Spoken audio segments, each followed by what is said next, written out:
నెమలిగాలేమో ఈ సంవత్సరం అయిపోతుందని జుత్తులొట్టుకొని పీక్కొని కూర్చో అన్నాయి. కరుగోసుగాలేమో ఎవరూ ఇష్టపడడం లేదని మౌనంగా కూర్చో అన్నాయి. అజగరగాడేమో ఈ సంవత్సరం ఎవ్వరినీ చుట్టేలేదు అనుకొని మౌనంగా చుట్టుకొని కూర్చో అన్నాడు. పాపం అనిపించింది అజగర్దుకు చూసి. ఏం చేస్తాం, ఏమీ చేయలేము. ఎంత సాఫ్ సుథరాగా ఉన్నది. ప్రతి ఒక్కరు న్యూ ఇయర్కి పిక్నిక్ వెళ్ళి ప్లాస్టిక్ డొక్కులు, డోలు, ఐస్ క్రీమ్ కప్పులు ఇవన్నీ వేసేసి కచడా చేసేస్తాం. మనకంట జంతువులే నయమనిపిస్తుంది. ఎందుకంటే ఒక మూల కూర్చొని ఉంటాయి. నేవలాగాడికి ఎక్కడ పాము దొరికిందో ఏమో అనుకున్నాను.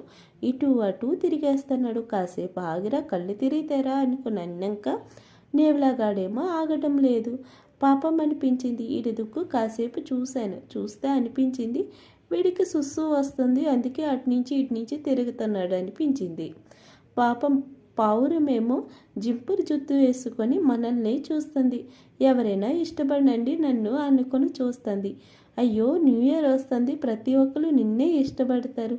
అయినా చెప్పింది వెనకంట జింపురు జుత్తు వేసుకొని అటు ఇటు కూర్చొని తిరుగుతున్నాయి. పావురాలు దుక్కు చూసి వీళ్ళు కూడా అలానే ఉన్నారు. ఏడు చేస్తాం, పక్షుగాలేమో అంత మౌనంగా పాటిస్తున్నారు. న్యూ ఇయర్కి వెళ్ళండి ప్రతి ఒక్కరు జూకి, పిక్నిక్కి. పక్షుగాలు, జంతువులు అన్నీ మీకోసం ఎదురు చూస్తూనే ఉంటాయి. చిన్నగా లైక్ చేయండి. Thank you for watching.